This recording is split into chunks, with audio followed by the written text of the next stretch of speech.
Hola, vamos a hablar de los retos que existen para el diagnóstico de COVID-19, porque recientemente se ha visto que hay una confusión entre lo que entrega el PCR, las pruebas inmunológicas y el historial clínico del paciente. Los virus tradicionales generan reacciones inmunes a partir del quinto día, lo cual los médicos tienen la costumbre de tratar entendiendo que así funciona, pero el coronavirus no.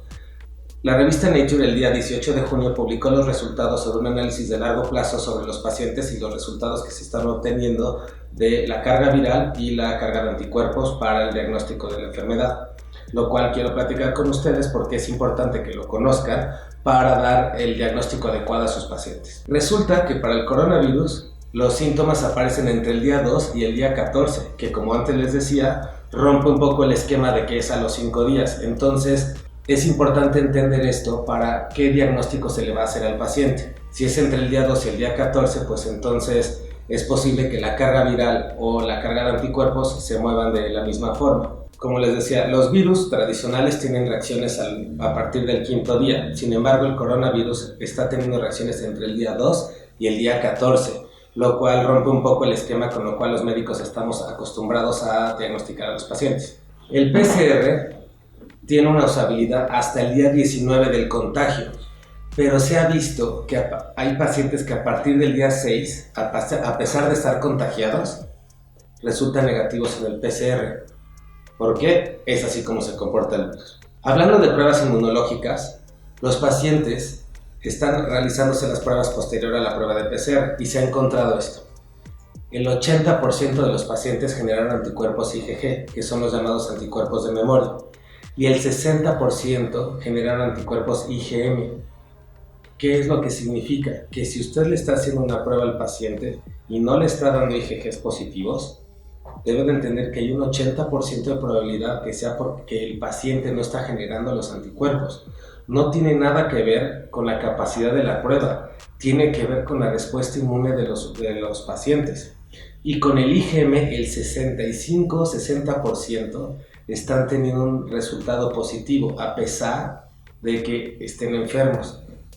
La reacción inmune de cada paciente es diferente y es importante que se empiece a observar. En el estudio de la revista se menciona que se estuvieron haciendo análisis de conteo de anticuerpos durante el periodo que el paciente estuvo enfermo y resulta que a las semanas hubo una reducción del 70% en la carga de anticuerpos. ¿Qué significa? Que usted pudo haberle hecho una prueba rápida al paciente y salir positivo un día y a la siguiente semana salir negativo, pero ¿cómo es posible esto? Sucede con el COVID-19.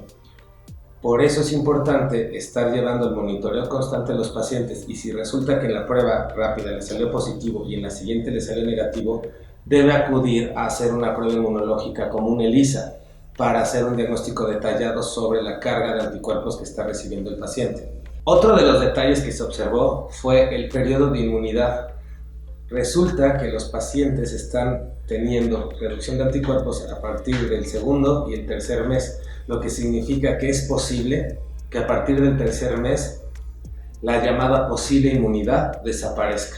Y el último detalle, el más escabroso, de 148 personas que fueron positivas, 7 de ellos resultaron negativos a PCR y a pruebas de anticuerpos. Significa que el 5% de la población enferma de COVID-19 no será reactiva ni a PCR ni a prueba de anticuerpos.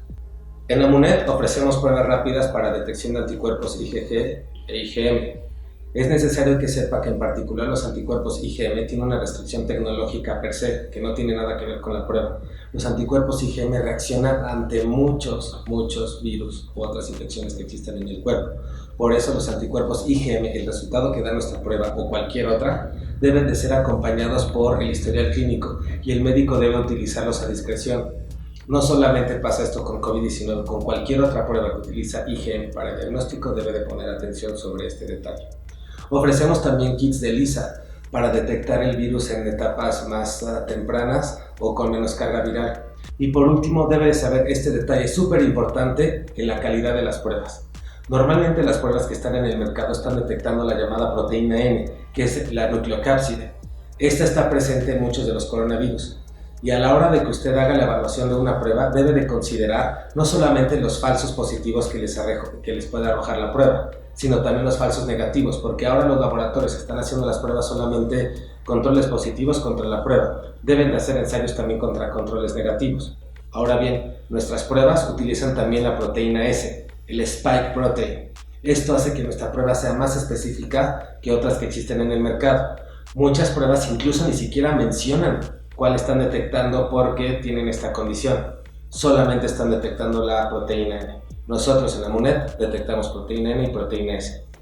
Cuando haga la evaluación de las pruebas diagnósticas en su laboratorio, les sugerimos evaluar no solamente contra controles positivos, sino también contra controles negativos, puesto que otras pruebas están detectando solo la proteína N y puede generar falsos negativos o falsos positivos. Muchas gracias por su atención. Estamos para servirle en amunet.com.mx.